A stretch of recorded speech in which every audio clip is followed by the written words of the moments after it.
राष्ट्रीय निवडणूक अधिकारी आणि राज्यातील भाजप संघटना यांच्या समन्वयासाठी बुधवारी पक्षाकडून केंद्रीय निरीक्षकांच्या नावांची घोषणा करण्यात आली। यामध्येच भाजपचे राष्ट्रीय सरचिटणीस विनोद तावडे यांना उत्तर प्रदेश आणि बिहार या दोन्ही मोठ्या राज्यांचे केंद्रीय निरीक्षक म्हणून आता नियुक्त करण्यात आले।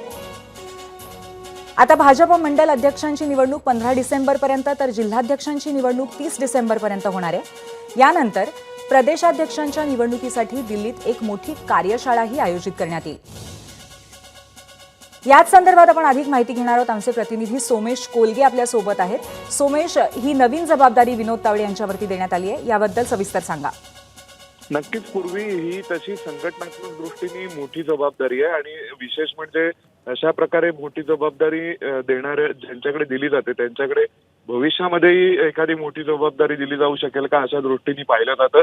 आणि त्यानुसार आता विनोद तावडे यांना उत्तर प्रदेश आणि बिहार या दोन राज्यांसाठीच्या संघटनात्मक त्यांच्या पक्षांतर्गत निवडणुका होणार आहेत त्याचे निरीक्षक म्हणून नेमले। त्यामुळे भाजपचा एक प्रकारे उत्तर प्रदेशचा पुढचा प्रदेशाध्यक्ष निवडणं, बिहारचा पुढचा प्रदेशाध्यक्ष निवडणं या जबाबदाऱ्या तावडेंकडे असणार आहेत आणि त्यानंतर मग हे प्रदेशाध्यक्ष आणि हीच निवडणूक प्रक्रिया पुढे कंटिन्यू होऊन त्यांच्या मार्फत राष्ट्रीय अध्यक्ष निवडला जाणार आहे पूर्वी। धन्यवाद सोमेश, आपण दिलेल्या माहितीबद्दल। एबीपी माझा, उघडा डोळे बघा नीट।